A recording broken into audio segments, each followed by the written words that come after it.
date.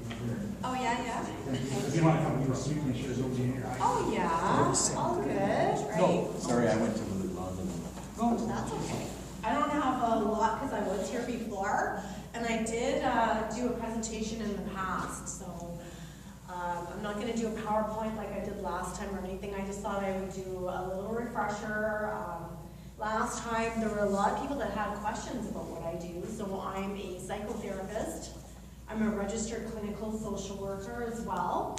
My services are covered by benefits, and also if you have First Nation status, it's also covered by that. So it's just good to know that, right?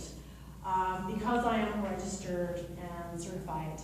A new thing that I've been doing it's not really new anymore, for about 7 years now, is doing EMDR, hypnotherapy, breathwork, energy healing, adding that to the traditional therapies that I learned in the past, right? And so in my last talk, I talked about how mental health and physical health are related. You can't separate out one from the other, right? Mental health affects our physical health and vice versa, right?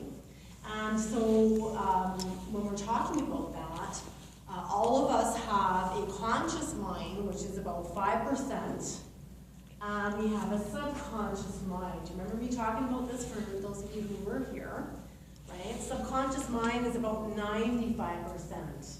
So we talked about how the subconscious mind, it's not just up here with your brain, right? Your subconscious mind runs through your whole body, right? And, it's part of your nervous system is part of that. Your inner child is part of that. Emotions that get stuck in your body, it's all part of that.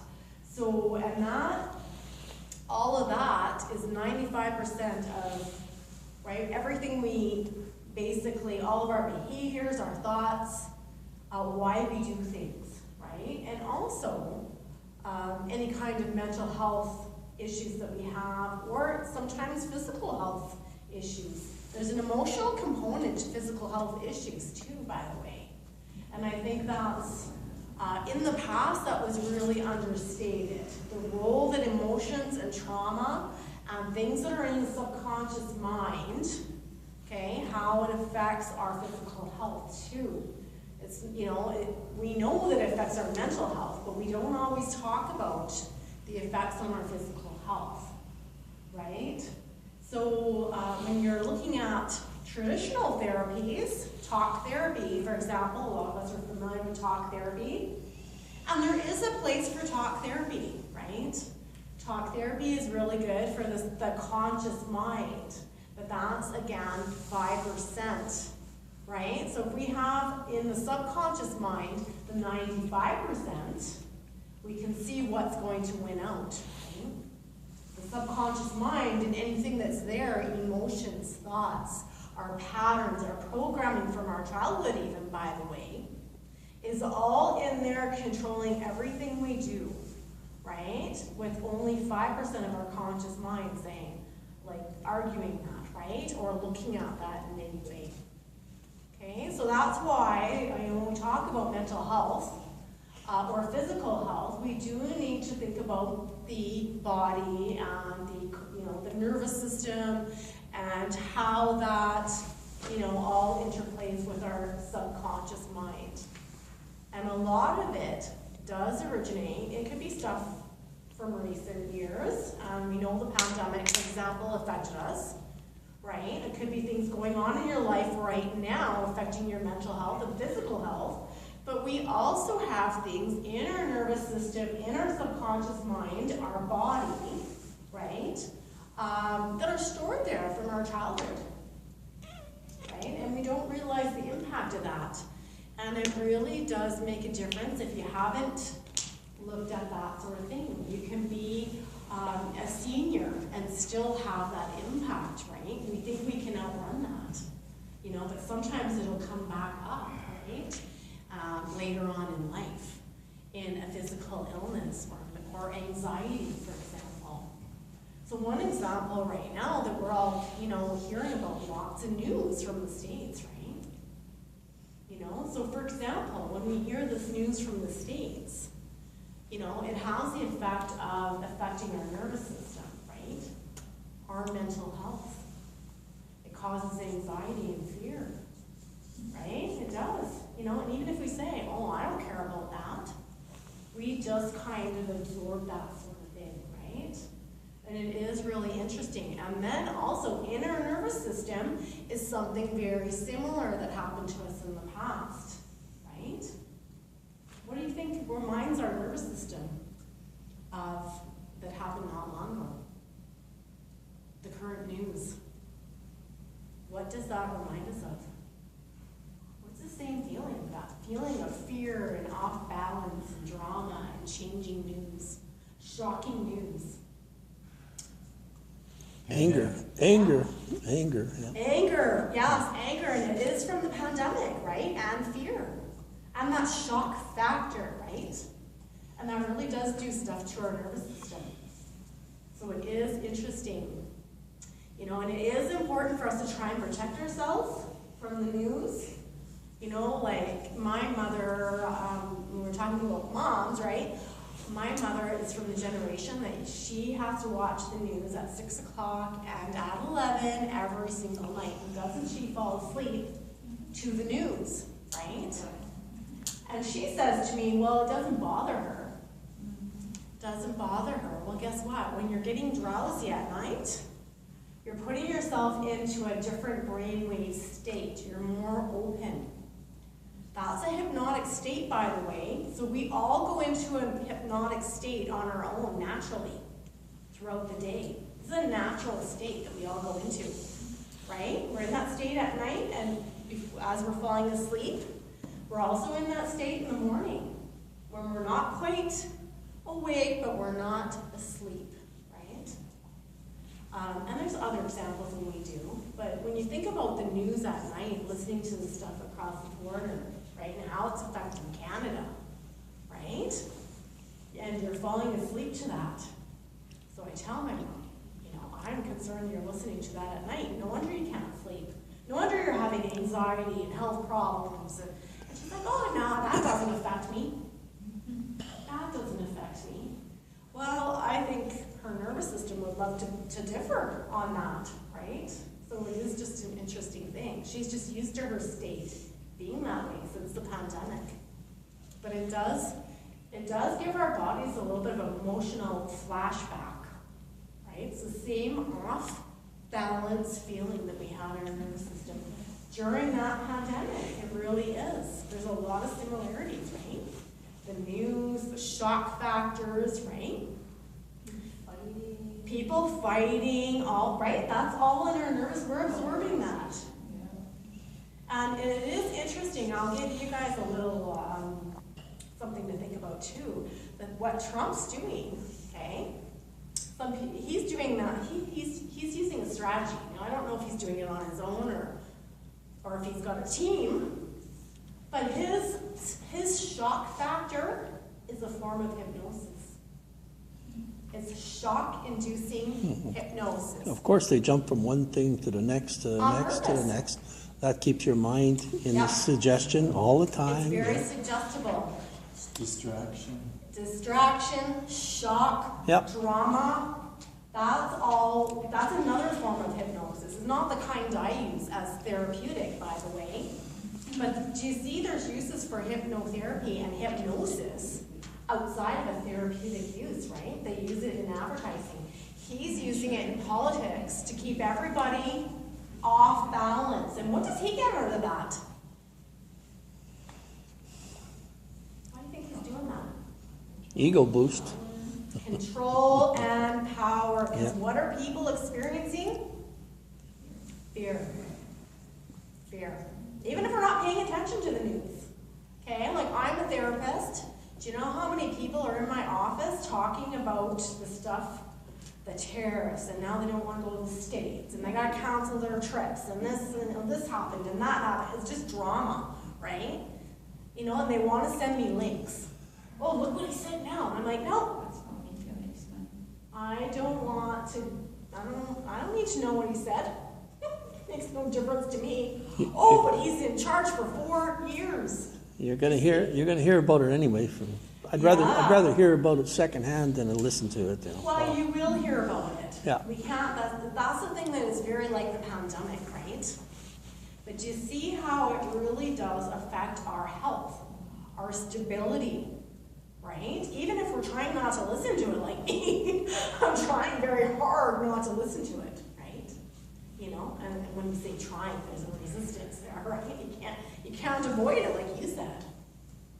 But it is super interesting, right? And some people are really seeking it out, and you know, just be aware. Just be aware when the radio, my husband and I noticed, they're just like doing little flipping pieces about Trump, just the radio announcers. Yeah, the radio. Between songs. It's like, what? The news has changed. The radio and news have changed. Like in the past, it was very trustworthy in the news. And now a lot of people are suspect about the news, right? So it is an interesting thing, right? You know, you have to really use your brain and really think about, okay, is this a good source? Because not all of them are like that anymore. They use different tactics for a reason, for ratings. And they like to affect people's emotions too. That's all hypnosis. I'm affecting people's emotions in therapy, right? For healing, okay? You know, so it is the same tactic, but used in a completely different way.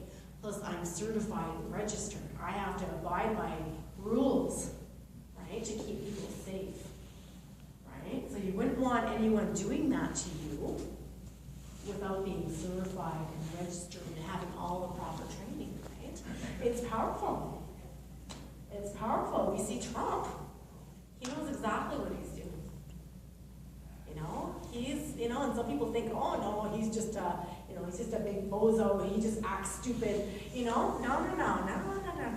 There's a strategy there, right? There is a strategy. Oh yeah, right. And it's having the same effect as the pandemic did in our nervous systems. It really is. If you look at people, they are struggling with this, right? You know, and one of my clients said, oh, but we have 4 years of this. I said, well, you can choose to react for 4 years. Buckle up, right? Or you can really take control of your mental health, right? And this isn't just a talk about Trump. This is a talk about our nervous systems and what we allow in, right? And our mental health and physical health, how these things affect it. You know, it's the same thing, like things that happen in our lives, for example, right? Yeah. Have you ever worked with children? Yes. Yeah, I do work with children. Because the pandemic, I'm sure, has affected a lot of them unconsciously because they were small when they were told they could kill their grandmother if they didn't wear a mask. Absolutely. As an example. So I'm wondering if you've had a lot of children with anxiety. I love your example because it is the truth. We're seeing a lot of anxiety and other problems with kids. Yeah. Panic attacks in young children as young as 7 and 8. Yeah. A lot of them didn't get the interaction with their friends. Yeah, A lot of them didn't get the graduations, all that stuff. Right? that's right. And I do have kids in my office that are grieving that, right? They're grieving that, and that's real. That is real for them because every other person had their graduations or sweet 16s. Some people had their weddings canceled. Some people had one person at their funeral. You know, some of the stuff that happened is shocking and heartbreaking, can never be undone. Well, all the babies and that were born, all they were seeing is people with masks on. They had no facial recognition for That is true. a long time, and now what's that going to affect them later on down the road? You know, Right. these things can come back and haunt you down the road. Yeah, so there are things, you know, from that pandemic, there are things that we can address, right? You know, we can heal those things, but it is about recognizing it, right? And saying that, you know what, it's okay to allow these feelings and these things. That was real. That was a real experience. It was a trauma. So what would you do as a child, a 9-year-old, who went through the pandemic, of course, because he's 9? Well, those kids that come into my office, and I do have quite a few of them actually, I really start off by validating their experience, okay? Because they're like, well, basically, they have nothing to compare it to. And they don't know why they're anxious Yeah. because it was unconscious, the trauma was unconscious. Yeah, so we bring that to the conscious.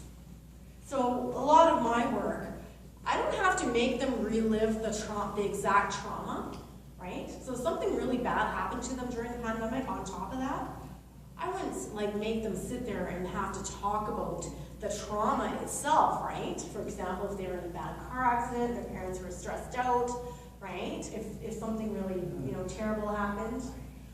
But what I would do though is let them feel the emotions of it.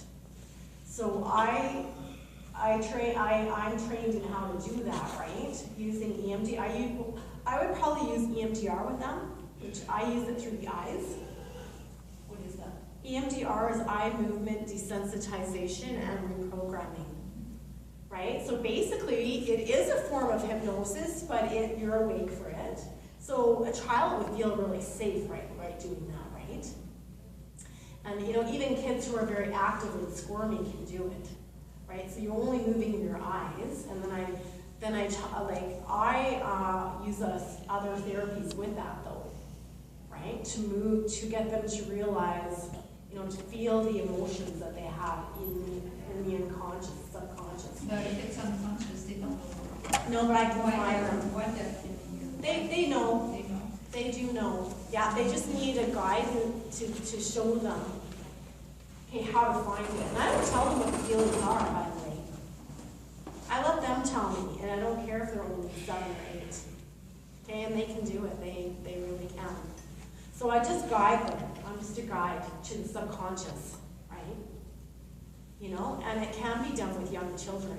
I do have a teenager that comes in and she's got, she's been diagnosed with ADHD and some other things, and she's got lots of, anxiety, and I actually do both hypnosis and EMDR with her. And it's helped her with her schoolwork because she's really struggled in school. So, those are the things that her parents have tried everything. Okay, and really nothing worked. And so that I was their last attempt of please help my child, right? She started coming to me when she was 12. People said to me, she can't be hypnotized, she's hyper. She's got ADHD, right? It's not true. Every single person can be hypnotized. In fact, we all go into it. It's a natural state. It's a natural state. Like I said, when we're getting up in the morning, when we're falling asleep at night, right? Throughout the day, we go in and out of it. We're kind of like daydreaming. Mm-hmm. If you drive a car and you've been, you start at one point and then you got to another point, and you're like, oh, I'm here already. How did I get here? Especially after a 12-hour shift. Right? Like, That's hypnosis, by the way. That is hypnosis.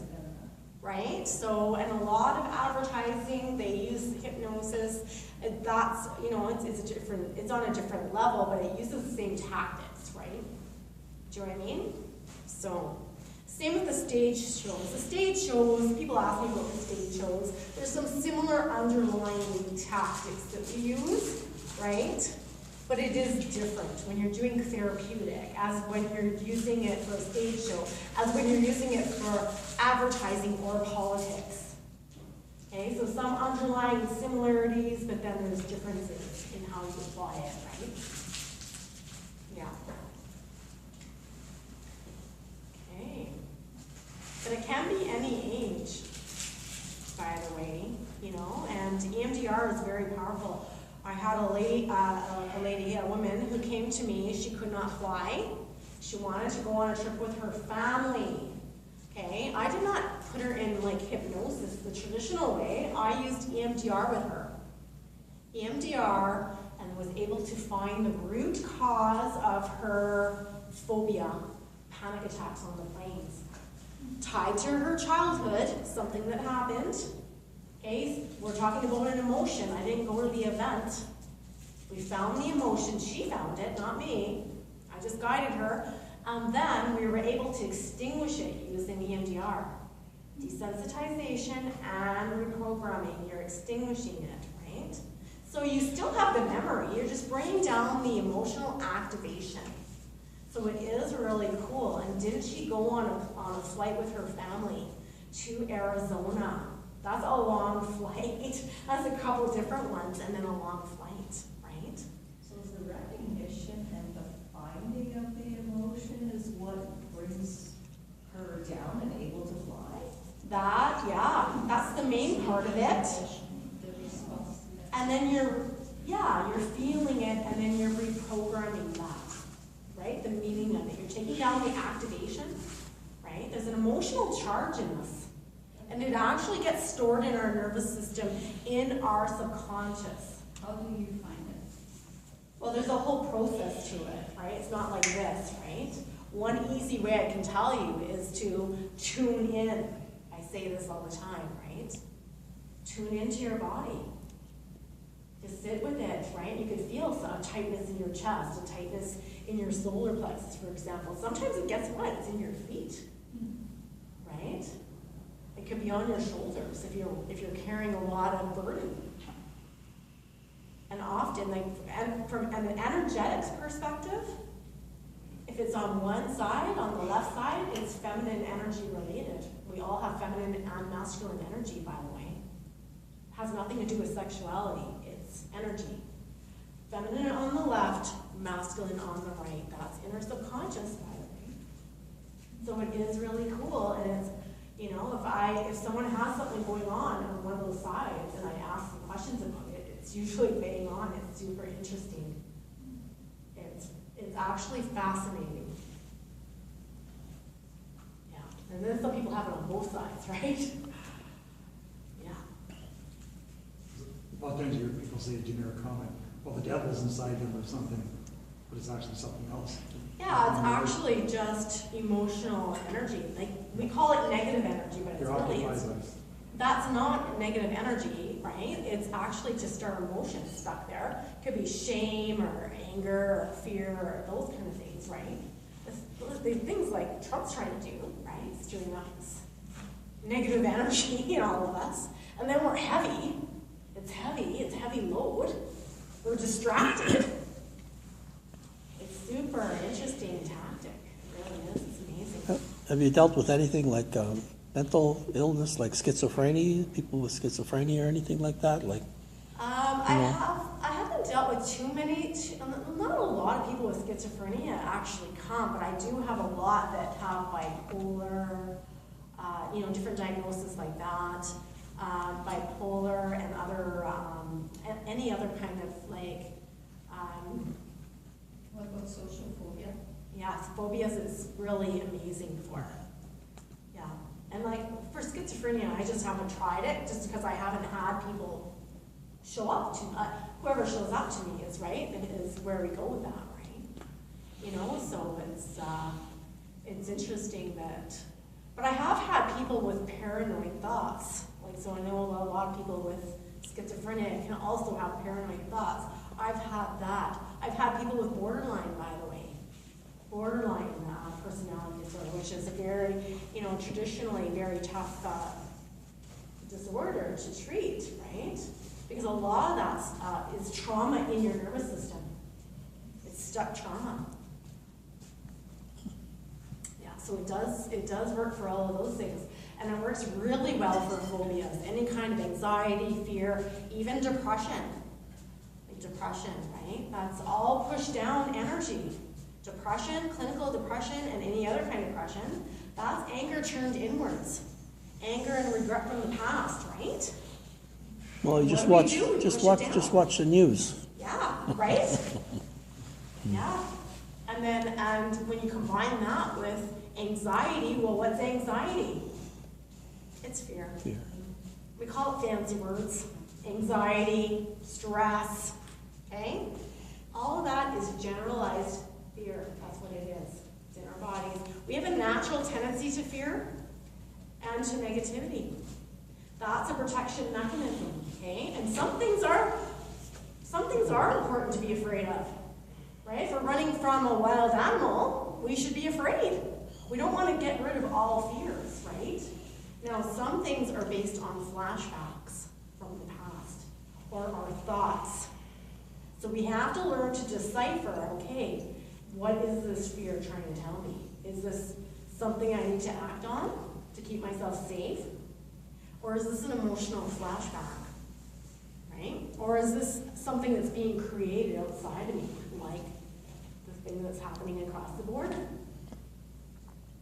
And you can tell just driving down the road how angry people are. There's road rage. Yeah, you better be fearful there and get out of the road. Yeah, Yeah. yeah. People, it is affecting people, even teenagers. Like, why should teenagers be worried about terrorists and Trump?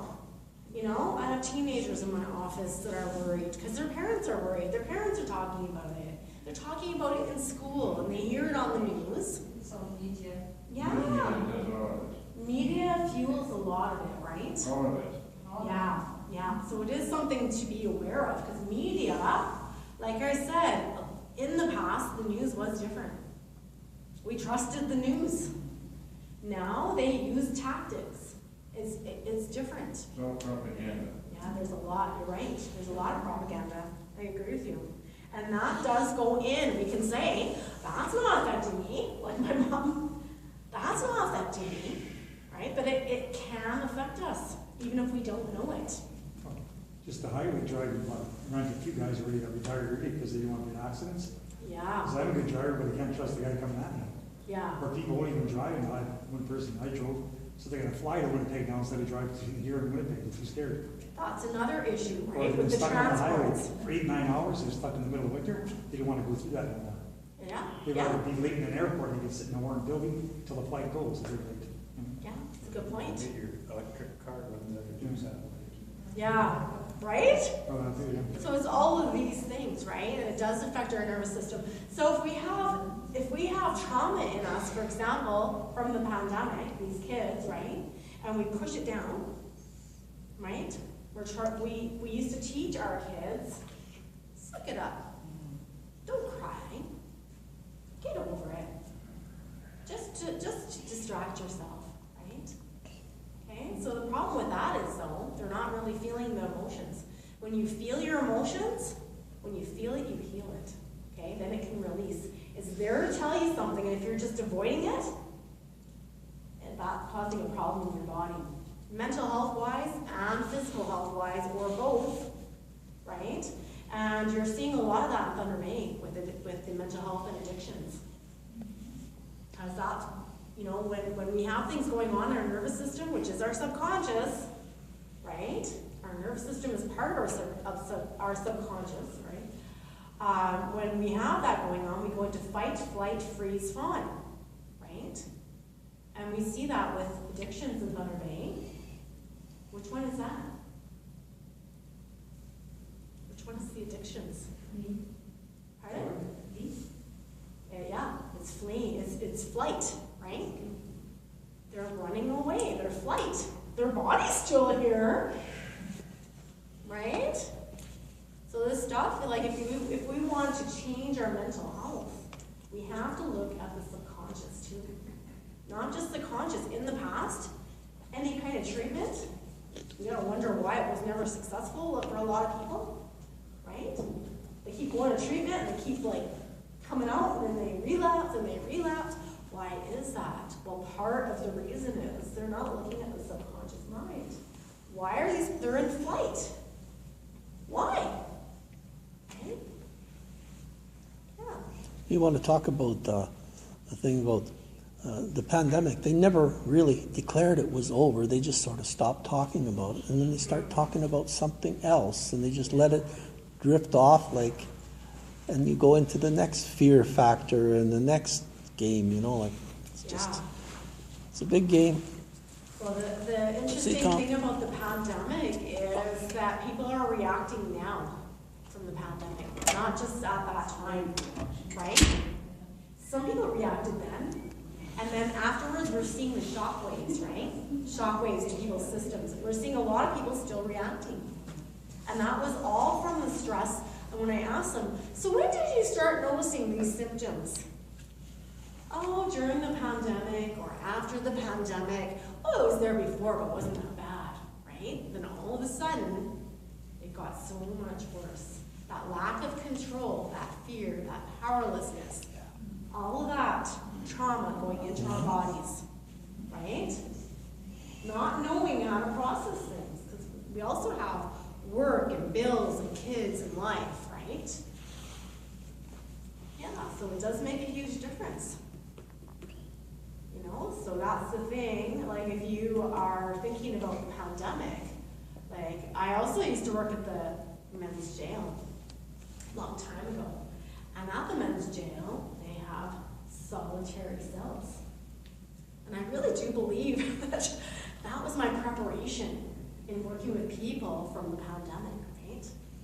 These people, they got assigned to me. Why? Because they're going into solitary confinement for different reasons, sometimes for their own protection, right? Or maybe they did something. But there was a mental health effect every time on a person who's in solitary confinement. Could happen during the time they're in there, it could happen, often happens after, right? The body gets through the crisis, and then afterwards, we're having these shock waves happen with our bodies, right? And that's what I'm seeing, and it's just so interesting to me. You know, that I learned that at the jail, and then don't we go into a worldwide lockdown? And some people are by themselves, right? Not everyone had, you know, a home with family. And even then, sometimes it wasn't good, right? Locked in there with their family. Like, it's just, right? Lots of analogies to the jail. Used wives or husbands. Exactly. Yeah. Locked in. Yeah. Lots of analogies to where I used to work, right? So I learned a lot. And That then- can be applied now. And then one believes it, and one doesn't believe it. And then, you know, one says, I should go get the jabs. And you think, oh my God, you know, you're going to take an experimental jab, you know, and it's my own, but it caused a fight, you know, like so. Yeah, there was So so much you end up, information everybody on ends up both locking, sides. either they kill each other, they end up locking themselves in rooms. Isn't that Yeah. interesting that how angry that people turned on each other? Yeah. Like, right? We should never ever see the day where human beings turn on each other like that. It happens. Well, we know what happens in war, but we didn't think it would happen with that. Yeah, the snitch lines. Yeah, I know people snitching. People snitching on their neighbors. Even in their own families. It was encouraged. It was wild. Yeah, it was. It was wild. But can you believe we lived through those times? Okay, so when we think about that and how that affected us, that worldwide trauma, and it was. Okay, it was. No matter what side you want on, I don't care about that. Okay, it did affect us, right? Yeah, and so I think like when we acknowledge those things, right? That's the first step in our nervous system and in our subconscious saying, okay, yeah, that did impact us. Yeah. The whole world was impacted. We have a shared trauma. And we think we live in a free country, you know? Right. Like right after that sort of the pandemic started going away, this group was gathered in an auditorium, and one guy says, well, we're living in a free country now, and we couldn't have meetings like this. I says, don't you remember 2 years ago? We were locked in our houses, you know, like, oh. People forget so fast somehow. It's because they're in the state of suggestion all the time, and then they're moved to the next thing and the next thing and the next. And right in the middle of it, they have this Black Lives Matter, and they're burning down things all over the world and boarding up places, and you know, like, oh. And you realize when you are awake and you realize this was all nonsense and all crazy, and people were attacking each other, and that's what I'm trying to explain Oh. about the stuff going across the border, right? Sure, there's things we have to pay attention to. Sure. And now they're burning places down, and those fires aren't normal fires. I mean, the house burns here, and the car's there, and the trees are there. You know, something. And they're saying it's wildfire. Excuse me. Well, there's always going to be things, though. That's the thing, right? Oh, And so we need to, you know, be aware of just how much attention you're giving it. there is a time for fear. If There is. you I gotta, said you that gotta, earlier. you might have to run sometime. We do, right? Yeah. Yeah, there's discernment, right?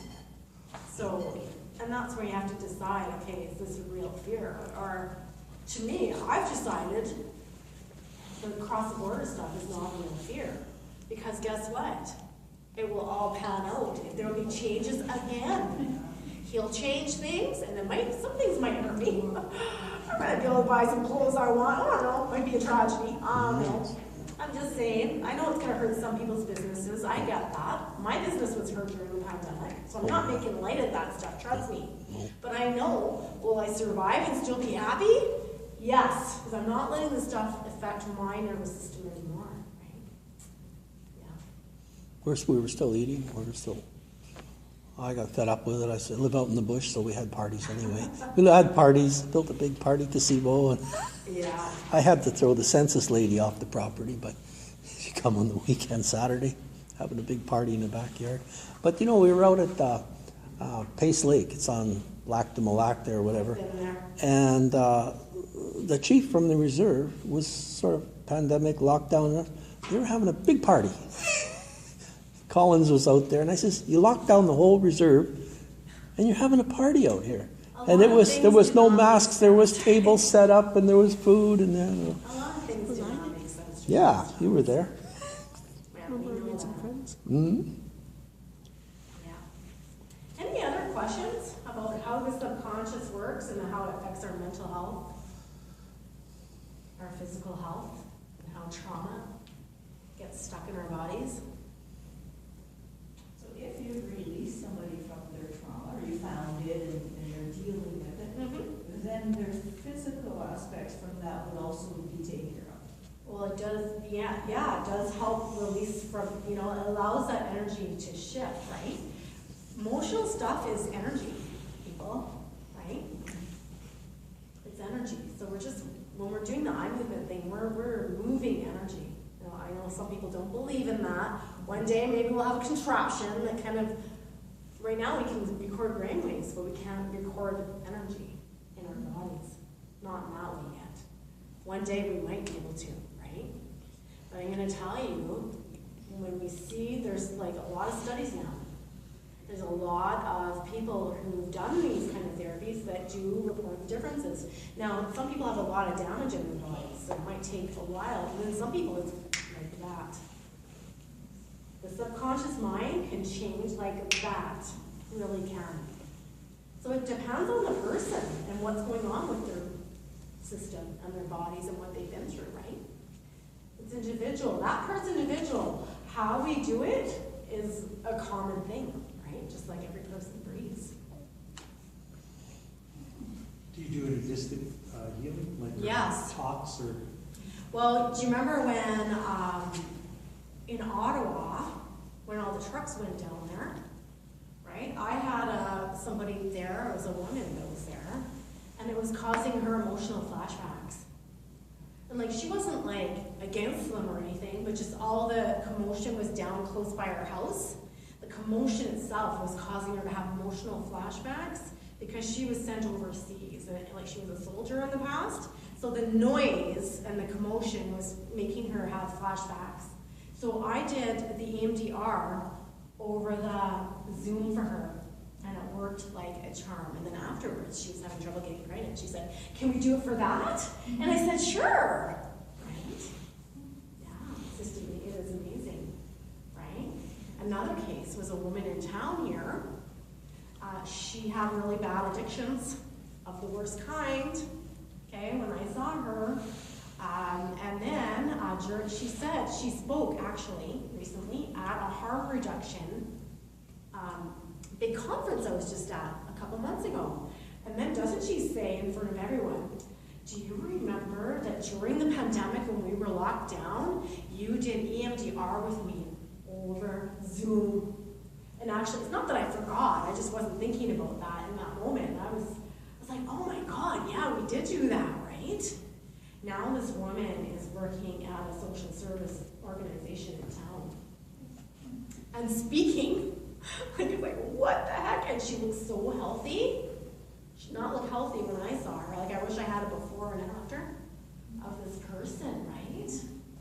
You know, so it's really very hopeful because there's a lot of people who think you can't heal from that stuff, right?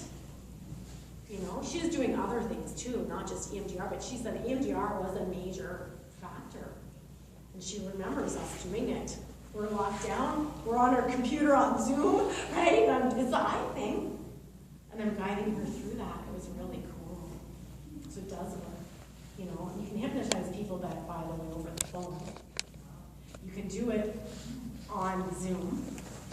Okay? I've been hypnotized by my teacher on Zoom and on the phone. I'm going to tell you, it does work. And I'm a person that I would class as hard to hypnotize because I am a hypnotherapist. I know what's coming, right? You know, and also, like, I went to a couple of shows, hypnosis shows, not hypnotherapy. It's not therapy. It's hypnosis shows, right, for entertainment.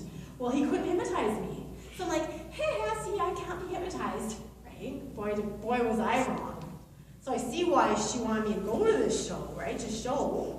Every person can. And then I needed to figure out why. So what I learned is, okay, they have to hypnotize people very quickly, just like that. Some people are more susceptible, more open that day, right? Or just more open in general, right? That's why they test them. They test you. And they will take a whole bunch of people, and then they'll send all the ones down that aren't going quick to those tests. Susceptibility tests. Okay, you go sit. So I went a couple times, and they kept sending me down each night. And I'm like, see, to my teacher, I can't be hypnotized, right? I was so, like, cocky about it, right? And then, then that was a good lesson for me. So she's like, no, you just need more time, right? Like, because you apparently am a very controlling person in some ways, right? I have a gatekeeper that's going to be, well, look, I do this for a living. I know what's coming. Right? So those kind of things can, slow the process down, but I can certainly be hypnotized. She did it to me a whole bunch of times after that. I was like, oh, okay, I can be hypnotized. She does it easily, effortlessly. She's like that, right? So it was just different tactics for me because of how my personality is, right? Just like that 12-year-old, 13-year-old that I hypnotized. I always use her as an example when people say I can't be hypnotized. I was teaching actually at a local college, and it was Oshkie actually. And my class, I didn't even know they knew what hypnosis was. Like I changed my class to a different day. And, and so when I came back, and I was open about why, I said I want to go to this training for hypnotherapy, right? So they like bombarded me when I came in, and they're like, we want to be hypnotized, right? And I'm like, I didn't think they knew what it was because they're from up north, like very remote communities, right, in my class. And so I did, I hypnotized them, and some of them said, oh, I can't be hypnotized, right? The same thing, right? Then all of a sudden, boom, everybody's hypnotized, the whole class. And then I was like, darn, I wish I had my camera and consent, because there's no one there to say, see, look at everybody, right? But they all knew after. And like you question, because like it's that state when you're just about falling asleep, but you're not asleep. And so you're still thinking, am I hypnotized? I don't think I'm hypnotized. You're having this argument in your head, right? Like, I don't think I'm hypnotized. I think this is all fake. I don't think about blah, blah, blah, blah, blah, blah, blah, blah, right? Because you're not dead. You're hypnotized, right? You can still think, you can still move. So I did that for public speaking for them all. And I put in an anchor, it's called an anchor to make it stronger. And I said, every time you smell the scent vanilla or lavender, this will get 10 times stronger. And then I let them go for lunch, right? And then I came the next day, and they were all showing me what they bought, these bracelets, the oil ones. And every single one in my class had vanilla, and one person had lavender because she couldn't do the vanilla. And I was even shocked. I was like, what? There's a whole bunch of scents. It just shows you the power of this. subconscious minds, how suggestible we are. Even the ones that said they can't be hypnotized had to rinse them off with the scent that I put in their hypnosis. And they didn't even remember. They're all like, what? What? What's wrong with them? Right? So I told them, don't you remember what I put in your hypnosis? And sure enough, a lot of them didn't. And then when I said it, they're like, oh yeah, I remember it. Right? They were all like freaked out too. Like we were all like, oh my God. Yeah. But it's pretty cool because you know that. But you want to make sure it's intentional stuff. Trustworthy people putting it in there. The news can do the same thing as what I did with those scents. Little Jonestown, for example, you got all the people, do they take cyanide or something, or what? Yeah, same idea. But in a negative way. That's You hypnosis. must have consent then. You didn't have consent. No, but now in your practice? Oh, me? I do. And I'm certified and registered. Yeah, I don't go around hypnotizing. People want me to do it at parties all the time. No, yeah. Do your party tricks. And I won't do it unless I'm with my very close friends because I can lose my registration, right? By goofing off. I'm not a stage hypnotist, Yeah. right? So I have done it at parties, but only my closest friends. And then I get consent. Yeah.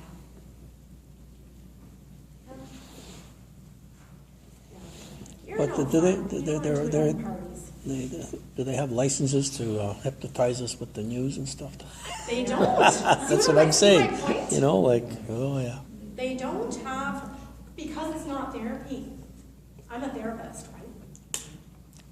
So it's not therapy, but they're using hypnosis. For Have sure you they are. watched The Manchurian Candidate? Pardon? Have you watched a movie called The Manchurian Candidate? No, I didn't, but actually someone else told me We about just that. watched it. There's an old one and then there's a remake. And, We watched the old one, it's exactly what's happening. Hypnosis Today. being used for nefarious purposes. Today. Jesse Ventura Yeah. had a show on that too. Yeah, that's the thing, right? So, like, if you're in my office and I know you're coming for hypnotherapy or UDR, right? You're giving your consent. It's more powerful because you have that suggestibility. You're here for that, right? So he doesn't have as much power as a hypnotherapist would.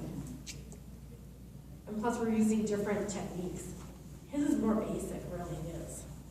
I use a lot more higher level techniques, right? Because I'm trained hypnotherapist, right? Any other questions?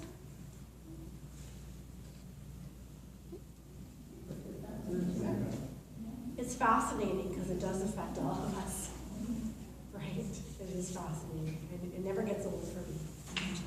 Okay, thank you, everyone. Thank you. Thank you both of you for coming. You're